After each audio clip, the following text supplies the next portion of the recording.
তিন জায়গায় প্রয়োজনে মিথ্যা বলা যায়।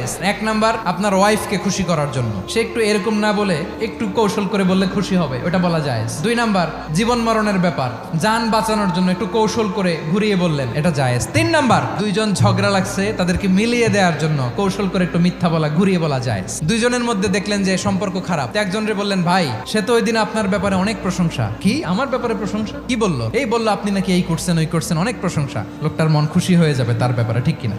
আবার তার সাথে যার ঝগড়া, ওরে যে বলুন, ভাই ওই দিন তো সে আপনার অনেক অ্যাপ্রিসিয়েশন করলো, অনেক, সে তো অবাক, কি রে বলে কি? এই যে দুইজনের ব্যাপারে দুইজনের একটু ভালো ভালো কথা বলে দিচ্ছেন, একদিন দেখবেন রাস্তা দিয়ে হাঁটার সময় একে অপরকে সালাম দিয়ে ফেলছে, সালাম দিয়ে বুকে জড়ায় ধরছে, আছে না নাই?